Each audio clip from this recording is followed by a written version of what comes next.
ውድ ምእመናን ዛሬ ልክ እንደ ሁል ጊዜው ስለ ታላቁ ሰው ስብዕና እናወሳለን። ስለ ነብዩ አለይሂ ሰላቱ ወሰላም የነብዩ መወሳት ከወራት ውስጥ በአንዱ ብቻ የምናስጮኸው በሌላ ወራቶች የምንረሳው አይደለም። ወፊኩም ረሱሉ ሁሌ እሳቸው እኛ ጋር ናቸው። ፈለጋቸው፣ መመሪያቸው፣ ትእዛዛቸው፣ ፍቅራቸው ከኛ ጋር። እሳቸው የሚወሱበት የተለየ ወር የላቸው፣ የተለየ ቀን የላቸው። ጧትም ማታም ቀንም ሌሊትም እሳቸው እኛ ጋር ናቸው። ረሱሉ አለይሂ ሰላቱ ወሰላም አላህ የተሟላ ስብዕና ሰጣቸው።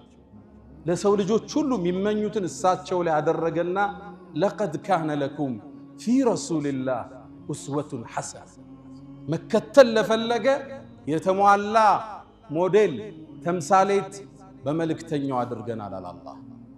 ሁሉንም እሳቸው ውስጥ ታገኘዋለህ።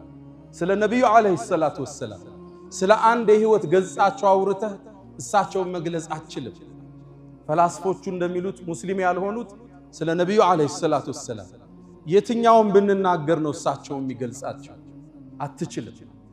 ሁሉንም እሳቸው ጋር የተለያዩ የዓለም ዕውቅ ሰዎች ያሳኩት ስኬት ተደምሮ እሳቸው ጋር ታገኘዋል። ከቤተሰብ ስትጀምር ምርጥ አባት ምርጥ ባል ነበሩ። በሚስቶቻቸው ዘንድ የተከበሩ የተፈቀሩ ምርጥ ባል። ኸይሩኩም ሊአህሊ ከናንተ ውስጥ ምርጡ ማለት ለባለቤቱ ለቤተሰቡ ጥሩ የሆነው ዋነ ኸይሩኩም ሊአህሊ እኔም ለቤተሰቤ ከናንተ በላይ ምርጡ ነኝ ይላል። ደግ ባል ነበሩ። ተጫዋች፣ አጋዥ፣ አዛኝ፣ ስተት ሲያዩ የሚያልፉ ምርጥ ባል ነበሩ ነብዩ አለይሂ ሰላቱ ወሰላም። ምርጥ አባትም ነበሩ። ሴት ልጃቸው ፋጢማ ረዲየላሁ ተዓላ አንሃ ስትመጣ ከወንበራቸው ብድግ ብለው መርሐበን ብብነቲ ውዷ ልጄ እንኳን መጣሽ ብለው ቦታቸው ላይ ያስቀምጧት ነው። ልብ በሉ፣ ሴት ልጃቸው በዛን የአረቢያን ትውልድ ሴት ልጅ የተተወችበት የተተፋችበት ሴት ልጅ መውለድ እንደ እኩይ ነገር በሚታይበት ማህበረሰብ ውስጥ ነው የሚያረጉት። አንዳቸው ቀብር ይቆፍርና ጉድጓድ ላይ ነው የምትወልደው። ሴት ከሆነች እዛው ይደፍኗታል።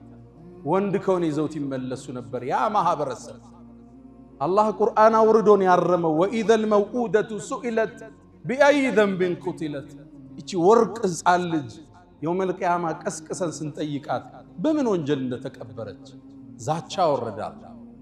ነቢዩም በህይወታቸው ተገበሩት። ሴት ልጃቸው ስትመጣ ቁመው ያስቀምጧት ነበር። መርሐበን ብብነቲ ውዷ ልጅ እንኳን መጣሽ። እንዲህ አይነት አባት ዓለም ውስጥ አለ? ልጅን መሳም ያስተማሩት እኮ ለዛ ትውልድ እሳቸው ናቸው። ልጅን መሳም የአባወራነትን ክብር ያወርዳል ብሎ የሚያስብ ማህበረሰብ ነው የነበር። አይደለም ሴት ልጅን ወኢዛ ቡሽራ አሐዱሁም ቢልኡንሳ ظل وجهه مسودا وهو كظيم يتوارى من القوم من سوء ما بشر به أيمسكه على هون أم يدثه في التراب ከነ ውርደት ያዛት ወይስ ቀብሯት ይገላገል? እዛ ጨለማ ማህበረሰብ ውስጥ ሴት ልጅ ቆመው የሚያስቀምጡ የኛው ነብይ ነበሩ። ምርጥ አባት፣ ምርጥ ጎረቤት። ወላሂ ላ ዩእሚን አንዳችሁ አላመንም እሱ ጠግቦ ጎረቤቱ ተርቦ ያደረ ብለው የጉርብትና መብት ከፍ ያደረጉ የኛው ነብይ። ምርጥ ጎረቤት። እሳቸውን መጎራበት መታደል ነበር። ከእሳቸው በኋላ የመጣውንም ትውልድ የእሳቸውን ፈለግ የያዘውን መጎራበት ጸጋ ነበር። ቤት ሲሸጥ አንድ አካባቢ ሙስሊሞች ከበዙበት ዋጋው ይጨምር ነበር ድሮ። ለምን? ሰላም የሚሰማህ ጎረቤት ነው ያለ፣ የሚያካፍል ጎረቤት ነው ያለ። ሙስሊም ይሁን ክርስቲያን ይሁን ጎረቤት ለሁሉም ልታግዛቸው፣ ልታካፍላቸው፣ ልታስተምራቸው የነብዩ ፈለግ ይሄ ነው ሰለላሁ ዐለይሂ ወሰለም። አንዴ የአብዱላህ ብን ሙባረክ ጎረቤት ቤቱን ሊሸጥ ተነሳ። የአካባቢው ቤት የሚሸጠው 100,000 ብር ነው። እሱ 200,000 ብር አለ። ደላሎች ጠየቁት፣ ምን ነው 100,000 ብር ጨመር ካሉት፣ የምሸጥላችሁ እኮ ጎረቤቴን አብሬ አብዱላህ ብን ሙባረክ ነው አላቸው። ደግ ጎረቤት፣ አካፍሎ የሚያድር ጎረቤት። የሙስሊም ጎረቤት ለመሆን ዋጋ ይጨምር ነበር የመሬት ግዢ። ምርጥ ጎረቤት ነበሩ ነብዩ አለይሂ ሰላቱ ወሰላም። ለማህበረሰቡ ደግነትን ያስተማሩ ቅን አመራር ነበሩ። ላ ዩእሚኑ አሐድኩም አንዳችሁ እኮ አላመንም ለራሱም የወደውን ለወንድሙ እስካልወደደ ድረስ። ይሄ ማህበረሰቡ የተገነባበት ሰልፍለስ ራስ ተኮር ያልሆነ የህይወት ዘይቤ። አሁን ለኛ ማንፈልገውን መኪና ለሰው ኪሎሜትሩን ቀንሰን ስንፈልግ ስፔሩን ገልብጠን እንሸጣለን አይደል? ብራንድ ያልሆነውን ብራንድ እንላለን አይደል? ለራስህ ትወደዋለህ ገልብጦ ቢሰጥህ? ፌክ ምርት ቢሰጥህ ትስማማለህ? አትስማም። ለዛ ነው ረሱሉ አንዳችሁ አላመነም ማለት ኢማኑ ሙሉ አይደለም። ለራሱ ቢደረግ ማይወደውን ለሌላው እስካልተው ድረስ፣ ለራሱ የሚፈልገው ለሌላው እስካልተመኘ ድረስ። ገበያ ላይ ወጡ አንዴ ምግብ ቀርንትን የሚሸጥ አትክልት አለ ቀምህ ስንዴ መሰለኝ ቀርቧል። ረሱሉ ገበያውን ሲከታተሉ እጃቸውን ከተቱ፣ ከውስጥ እርጥብ አገኙ። ምንድነው ይሄ አሉት። አሳበቱ ሰማ ዝናብ አግኝቶት ነው አላቸው። ታዲያ ለምን ከላይ አላደረከውም የሚገዙት ሰዎች እንዲያዩ አሉት። ዝም አለ፣ ደነገጠ። ቃል መን ገሸ ፈለይሰ ሚና ያታለለ ያጭበረበረ የሸወደ ከኛ አይደለም አሉ ነብዩ አለይሂ ሰላም። ስራው ትርፉን ታገኘዋለህ፣ በረካውን ግን አታገኝ። ሰው ይመስለዋል አረ ቢዝነሱ እንዲህ ካላረክ አይሰራም ይላል። ሰዓት ነው ይዘህ የምትመጣው። ለልጆችህ በሽታ፣ ለትዳርህ ጸር፣ ለህይወትህ ጤንነት መታታበት ሪዝቅ ይገባል። ቁጥሩ በረካው ግን የለም። የዘመናችን የንግድ ሳይንስ የተቋጨበት አማና ላይ ካመንከው ቢሊዮኖቹ ያለ ቼክ ይንቀሳቀስ።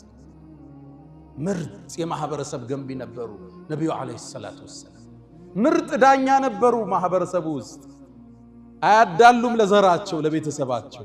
ፋጢማ ልጄ ብትሰርቅ እርምጃ ወስዳለሁ ቢሉ ነብይ ነበሩ ሰለላሁ ዐለይሂ ወሰለም። ምርጥ የጦር ሜዳ ጀግና ነበሩ ነብዩ አለይሂ ሰላቱ ወሰለም። ወኢዝ ገደውተ ሚን አህሊከ ቱበዊኡ ልሙእሚኒነ መቃዒደ ልልቂታል። በድር ጦርነት ወርደው ከፊት ተሰልፈው ጀነራሎችን ቦታ ቦታ የሚሰጡ ምርጥ ጀነራል ነበሩ ነብዩ አለይሂ ሰላቱ ወሰለም። ቁርአን ጠቅሶታል።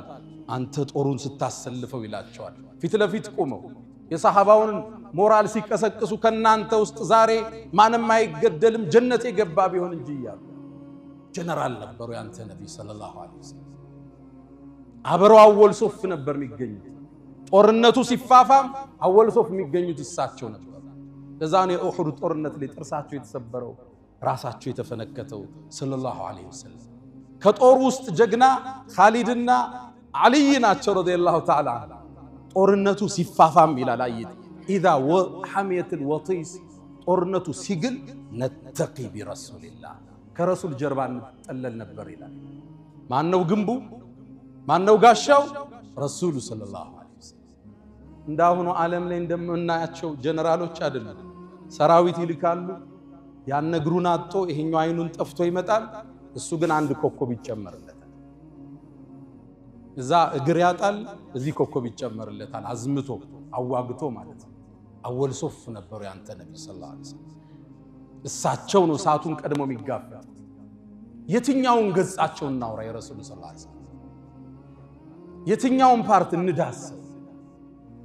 ከዛም ወደ ኢማኑ ስትመጣ የአላህ ነብይ የጅብሪል ጓደኛ ነበሩ። የመስጂድ ኸጢብ ነበሩ ነብዩ አለይሂ ሰላም። ንግግራቸው የሚጣፍጥ ንግግራቸውን ሰምተህ ልብህ የሚርድ አይኖችህ የሚያለቅሱላቸው ነበሩ። ሐዲስ ላይ ስትገባ እንደዛ ይላል። ወጅለት ሚነል ቁሉብ ወደማዓት ሚነል ዑዩን ይላል። አይናችን ራሰ ልባችን ራደ ይላሉ እሳቸው ሲናገሩ። አንደበተ ርቱዕ ንግግራቸው የተመጠነ የንግግርን ሰብስቦ የማስቀመጥ ችሎታን አላህ ሰጥቶኛል ይሉ ነበር ነብዩ አለይሂ ሰላም።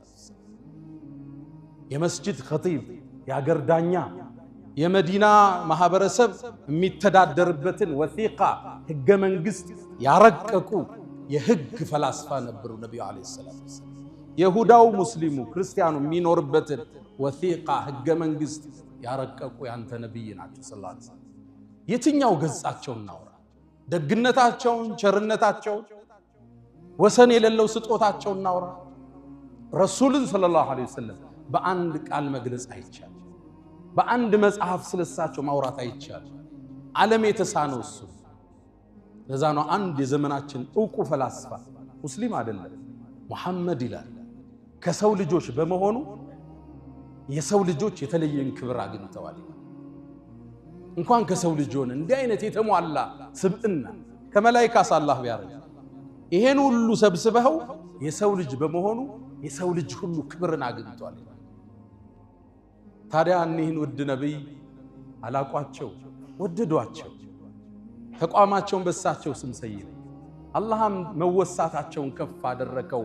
ወረፈዕና ለከ ዚክረክ መታወስህን ከፍ አደረግነው አላቸው። አዛን ሲባል አሽሀዱ አን ላ ኢላሃ ኢለላህ ብለን እንላለን፣ ወአሽሀዱ አነ ሙሐመደን ረሱል። እዛ ነው የእሳቸው ዋና ገጣሚ የብዕሩ ቀንዲል የስነ ግጥም አባት ሐሳን ብኑ ታቢት እንዳንተ እኮ ውብ አይናታ አታውቅም፣ ሴት እንዳንተ የተሟላን ውበት ወልዳ አታውቅም። ኹልቅተ ሙበረአን ሚን ኩል ዐይብ ከሁሉም ጉድለት ነፃ ተደርገ ተፈጠር። ከአነከ ቀድ ኹልቅት ከማ ተሻ እንደምትፈልገው ሆነ የተሰራ ትመስላል። የተሟላ ስብዕና።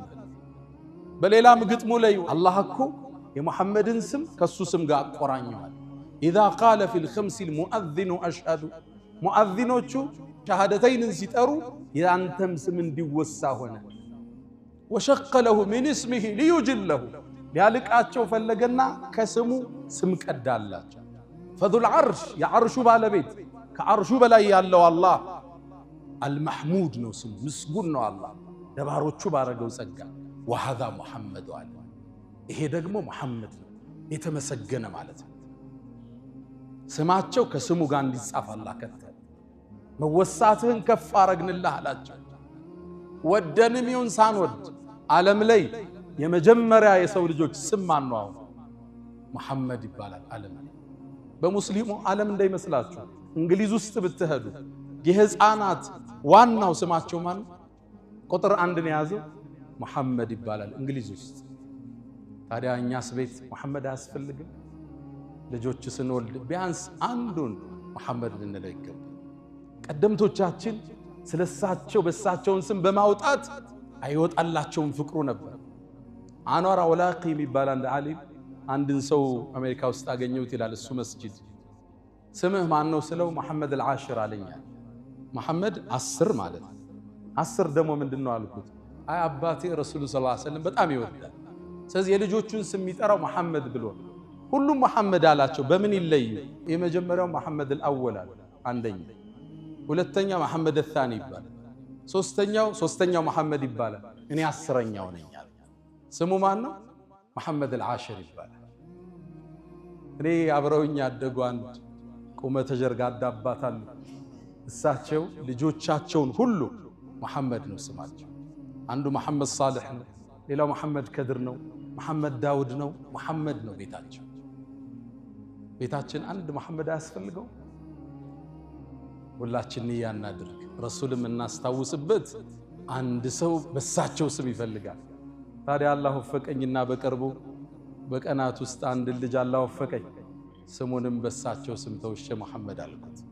አላህ ሁላችን ልጆችን በረካ ይስጣቸው፣ ጠቃሚ ለትውልድ ያደርጋቸው፣ ደረጃቸው ከፍ ይበል፣ የአይን ማረፊያችን አላህ ያደርጋቸው። ልጃቸውን መሐመድ ብለው ይሰይሙትና ቀደምት አባቶቻችን ሲያጠፋ አይገርፉትም። ለምን? ያን የተከበረ ስም ይዟል። እናቱን ይጠሩና ይሄን ልጅ ምከሪው፣ አደብ ያዝ በይው፣ እምቢ ካለ ስሙን ቀይሬ ነው ምገርፈው ይላል። እኒህ ናቸው የኛ ሱፊዮች። አያቶቻችን እኒህ ነበሩ። የተለየ ፍቅር ያላቸው፣ የተለየ ውዴታ ያላቸው ለነብዩ አለይሂ ሰላቱ ወሰለም። ማን ይጠግባል እሳቸው? የጀነቱ ትልቁ ጸጋ እኮ እሳቸው ጎረቤት መሆን። አንዱን ደግ ሰው ጠሩት፣ የጀነትን እስኪ ውበት ንገረኝ አሉት። ፊሃ ረሱሉላህ አሉት፣ እሷ ውስጥ መሐመድ አለ። የእሳቸው ጎረቤት መሆን የትም ይገኝ ጸጋ። የአመራር ብቃታቸው፣ የትዳር አመራራቸው ዓለም እስካሁን እያጠናው ያለ ያልተዛቀ ተገልጦ የማያልቅ ገጽ ናቸው ነብዩ መሐመድ ሰለላሁ ዐለይሂ ወሰለም። ታዲያ በየቀኑ ቢያንስ 100 ሰለዋት አናወሳቸው፣ በሳቸው ላይ ዚክር እናወርድ። ነብዩ ዐለይሂ ሰላቱ ወሰላም ለሰው ልጆች የተሟሉ ሞዴል አላህ አደረጋቸው። እስኪ አንድ ሁለት ገጻቸውን ዛሬ ልግለጽ። እርጋታቸው የአመራር ብቃታቸውን እናውሳ። አንዳንዴ ሶብራቸው ሶብር ያሳጣቸዋል። የሶብራቸው ጥግ ማለት የሶብራቸው ጥግ እንዴት ታገሱት እስክትሉ ነው የምታነቡት ሐዲስ። ቡኻሪ ላይ የተዘገበውን አንድ ታሪክ እናውሳ። ነቢዩ ዓለይሂ ሰላቱ ወሰላም ከቁረይሾቹ ጋር ሁደይቢያ ስምምነት አደረጉ ላይዋጓቸው ለ10 ዓመት። ታዲያ ቁረይሾች ይሄን ስምምነት ጣሱ። ሲጥሱትም ነቢዩ ዓለይሂ ሰላቱ ወሰላም ዘመቻ ለማድረግ ወሰኑ። ህጉ ስለፈረሰ መካን ለመቆጣጠር ሊዘምቱ ሲሉ ሚስጥሩን ለትንሽ ሰሃባዎች ብቻ ተናገሩ እንዳይወጣ።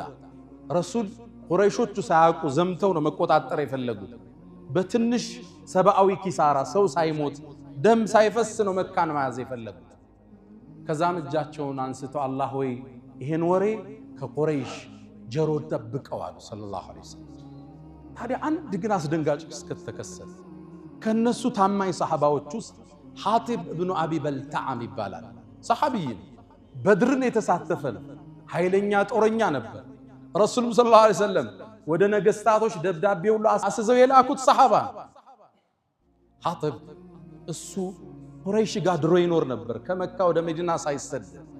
መካ ውስጥ የሚኖረው ከአንድ የመካ ጎሳ ጋር አብሮ ተጠግቶ ነው።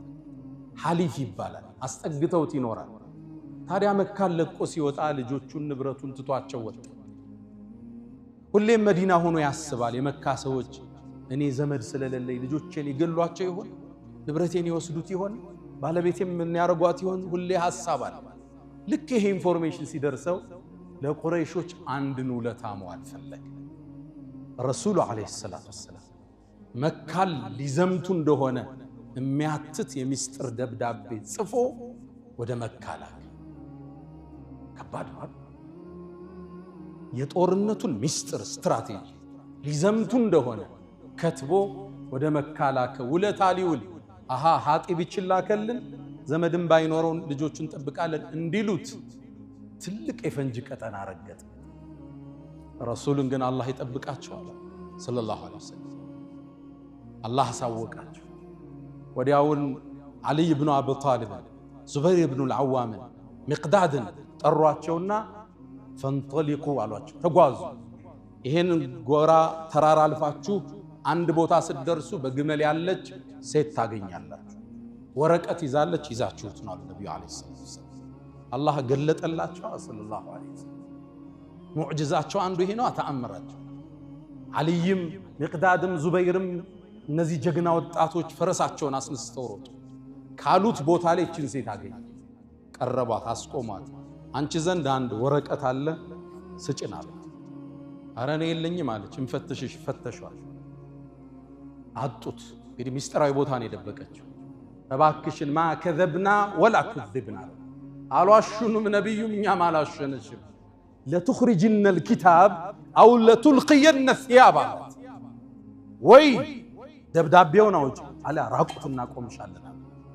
ወታደራዊ ትእዛዝ ነው። ደነገጠች። ከዛም ዞር በሉ አለችና ጸጉሯን ፈታ ጸጉሯ ውስጥ ያስቀመጠችውን አንድ ወረቀት ሰጠቻቸው። እሱን ይዘው ፈረሰኞቹ ነብዩ ጋር መጡ ሰለላሁ ዐለይሂ ወሰለም። ነብዩ ዘንድ እንደደረሱ አንብቡልኝ አሉ። እሳቸው ማንበብ አይችሉ፣ ማንበብን ያስተማሩ ማያነቡ ነብይ ናቸው። አለማንበባቸው ነው ሌላኛው ሙዕጂዛው።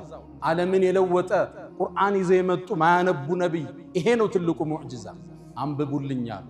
ከሐጢብ ለመካ መሳፍንቶች የተላከ የጦርነቱን ስትራቴጂ ተናገሩ።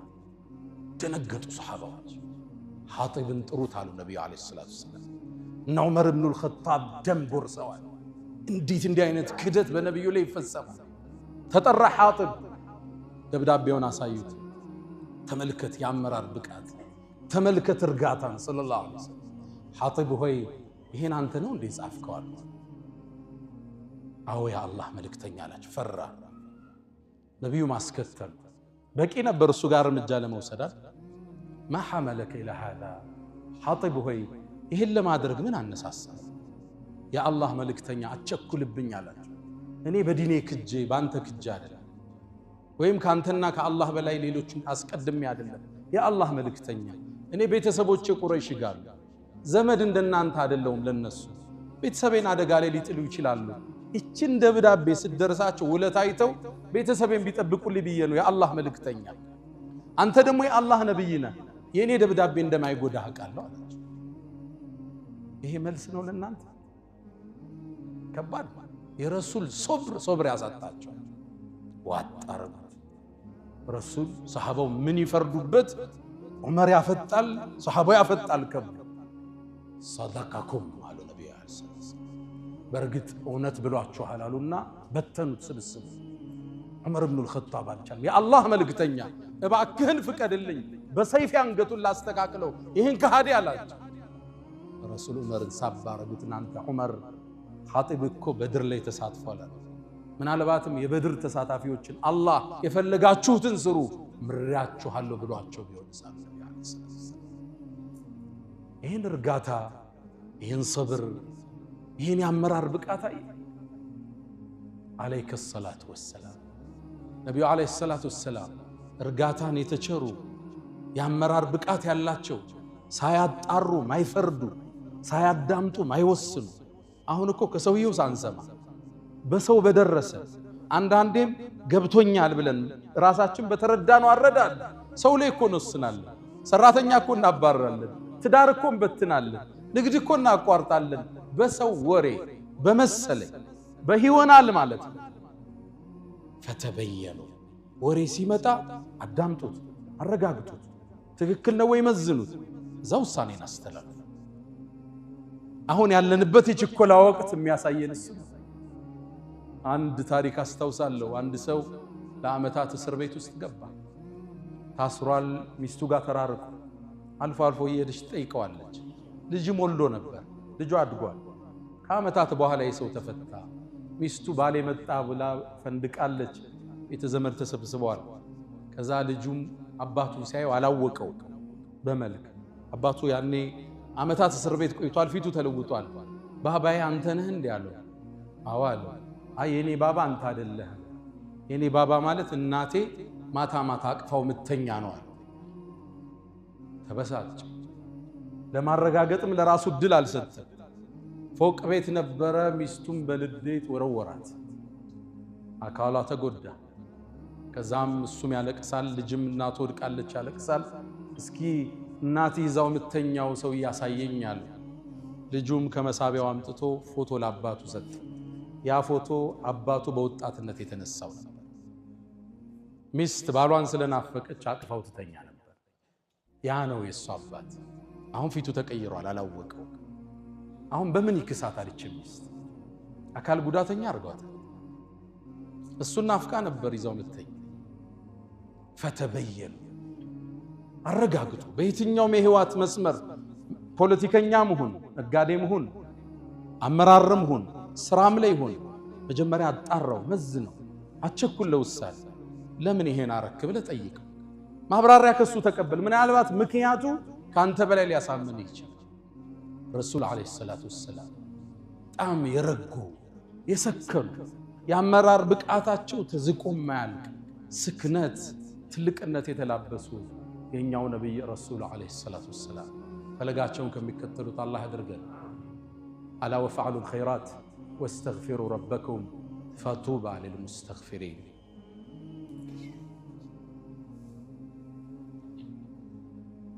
الحمد لله على إحسانه والشكر له على تفضله وامتنانه ولا إله إلا الله تعظيما لشانه وصلى الله وسلم وبارك على رسوله وإخوانه أما بعد. يا نبينا عليه الصلاة والسلام የህይወት ገጽ ብንገልጽ አንጨርሰው። ይሄም ጁምዓ የሚበቃው አይደለም፣ አልፎ አልፎ እንዲህ ያልን ብናወሳው እንጂ። ታዲያ ዛሬ አንድ ሌላ ገጻቸውን ልጨምርና ኹጥባችንን ቆጭ። ነብዩ አለይሂ ሰላቱ ወሰላም ከማ عند ቡኻሪ ላይ በተዘገበው አቢ ሁረይራ ባስተላለፉት ሐዲስ ላይ ነብዩ አለይሂ ሰላቱ ወሰላም የተወሰነን ሰራዊት አደራጅተው አዘመቱ። ሰራዊቱን ዘመተና ጠላት ጋር መፋለም ጀመረ። ጦሩን አሸነፍነው። ያሸነፍንም መሸሸት ሲጀምሩ ከነሱ ውስጥ አንድ መጥፎ ሰው አለ፣ ብዙ ሰሃባ የገደለ ጦረኛ። እሱን ተከትለን ደረስንበት ይላል። እሱም ስንደርስበት በዛፏ ተጠለለ። ሲጠለልም ልንገለው ስንል አንድ የአንሷር ጎሳ አብሮኛል። ያ ሰው ምን አለ? ላ ኢላሃ ኢላላህ እስልምና መሰከረ። ያው የጦርነት ስትራቴጂ መሆኑ ነው፣ ሊገለው ስላለ። አሁን ታጭበረብራለህ እንዴ? ስንት ሰው ገለህ? ሊገልስል ነው እንዴ? ገደልኩት ይላል። ሒቡ ረሱልላህ የረሱል ውድ ወዳጅ ነበር። አባቱንም በጣም የሚወዱት ሰው ነበር። ከዛ ነቢዩም ዓለይሂ ሰላቱ ወሰላም የጦርነቱን ዜና ተቀበሉ። ሙሉን ተረካ ካዳመጡ በኋላ እሱ የሰራውን ዜና ሰሙ። የአላህ መልእክተኛ አንድ ሰው ነበር አውቆ ላኢላሃ ኢላላህ ሲል ገደልኩት አላቸው። ረሱል ፊታቸው ተለወጠ። አቀተልተሁ ባዕደ አን ቃለ ላኢላሃ ኢላላህ ላኢላሃ ኢላላህ ካለ በኋላ ገደልከው አሉት። አው የአላህ መልእክተኛ አውቆ እኮ ነው አሉት። እቺ ላኢላሃ ኢላላህ የውመል ቂያማ መጣ ስትሞግትህ መልስህ ምንድነው አሉት። የአላህ መልእክተኛ አውቆ እኮ ነው፣ ሊያጭበረብር ነው። እገሌን ሰሃባ ገሏል፣ እገሌን የገደለው እሱ ነው፣ እገሌን ያቆሰለው እሱ ነው፣ ዝርዝር አወጣ። ታዲያ የውመል ቂያማ ላኢላሃ ኢላላህ መጣ ስትጠይቅህ መልስህ ምንድነው አሉት። የአላህ መልእክተኛ እስትግፋር አድርጉልኝ አላቸው። ምንድነው መልስህ የውመል ቂያማ ላኢላሃ ኢላላህ ስትጠይቅህ? ደጋገሙብኝ ይላል። ወላሂ ይላል ከዛ በፊት ሰልሜ ባልነበር ብዬ ተመኘው። ላኢላሃ ኢላላህ አንድ ሙሽሪክ አንድ ካፊር ለጦርነት ስትራቴጂ ብሎ የተጠቀመው ቃል ማለት ነው። የአላህ መልእክተኛ አውቆ እኮ ነው ያለው፣ ልገለው ስል ነው ያለው አላቸው። አሸከክተ ሰድራ ቀልቡን ከፍተሃል እንዴ? እውነቱን ይበል የውሸቱን ይበል በምን ታውቃለህ? ደነገጡ፣ ራድኩ። ይሄ ቀዩ መስመር እኛ ሙእሚኖች ሰውን አናከፍር፣ ሰዎችም ሙሽሪካን የሽርክ ስራ ሲሰራ ይሄ ሽርክ ነው እንላለን። የሞቱ ሰዎችን ድረሱልኝ ሲል ነሺዳው ላይ እስቲጋሳን ሲለቅ ቀብር ላይ የሄደ ጠውፎ ድረሱልኝ ሲል ድርጊቱ ሽርክ ነው እንላለን። ሙሽሪክ ግን አለ። ሰውየው ላይ ለመዳኘት ደዋቢጡ ተክፊር አለ። ያን ሰው ሙሽሪክ ካፊር ለማለት ብዙ ምን ወጣው አቀበት አለ ከባድ። ነቢዩ ዓለይሂ ሰላቱ ወሰላም ከማ عند البخاري من صلى صلاة የሰገድነውን ሶላት የሰገደ واستقبل قبلتنا ቂብላችን ተቅጣጭቶ የሰገደ وأكل ذبيحتنا ያረድነውን የበላ فذلكم المسلم እሱ ሙስሊም ነው። መስፈርታችን እሱ ወደ ቂብላ ከሰገደ አብሮን ከሰገደ ያረድነውን ከበላ ሙስሊም ነው። እዛ በኋላ አንፈላሰፍም። የሽርክ ስራ ከሰራ ሽርክ ነው እንለዋለን። ሙሽሪክ ግን አለ። አሁን ሰዎችን ማክፈር አስደንጋጭ ሁኔታ ሆነ። የቁርአኑን ተፍሲር እያጣመሙ ثم كفروا ثم آمنوا እያሉ ሙስሊምን ከእስልምና ዳራ ለማስወጣት አስደንጋጭ ሁኔታ እየሰማ በአስማው ሲፋት አጀንዳ ላይ አህሉል ሐዲስ አሉ። የነ ኢማሙ አህመድ መዝሃብ፣ ከዛ የነ ኢማም አልአሽዓሪ፣ ኢማም አልማቱሪዲ፣ እነዚህ ሶስቱ ዑለማዎቻችን ያጸደቋቸው መስመር ናቸው። በደረጃ ይለያያሉ። አህሉል ሐዲስ እናስቀድማለን። ኢማሙ አህመድ የሄዱበት ለአላህ አለኝ ያለውን ሲፋ እናጸድቃለን። እንዴት ሲባል ለይሰ ከሚስሊሂ ሸይ ወሁወ ሰሚዑል በሲር ኩፉወን አሐድ ሀል ተዕለሙ ለሁ ሰሚያ ምሳያ የለው ወላሁ ገኒዩን ዐኒል ዓለሚን። ከዛሳ ተእዊል ውስጥ የገቧሉ አሻዕሪዮቹ። እነዚህን ኢማም ኢብኑ ተይሚያ ሚን አህለ ሱና ወልጀማዓ ጽፏቸዋል። እኛ ሙስሊምን አናከፍ፣ ሙስሊምን ሙሽሪክ አንልም። ይሄ የሙስሊሞቹ አቅም አይደለም። ኢማሙ አቡ ሐኒፋ እንዳሉት አንድን ሰው ተሳስቼ ካፊር ከምል 1000 ካፊርን በስተት ሙስሊም ብንመርጣለን። አንድ ሰው ላኢላሃ ኢላላህ ካለ በኋላ ከክልሉ ማውጣት ከባድ፣ ከሰርክሉ ማስፈንገጥ ከባድ። አሁን ቃሉ ቀሏል። በሚዲያ ላይ የምትሰሙት ከባድ ነው። እገሌ ሙጀሲም ካፊር ይላል።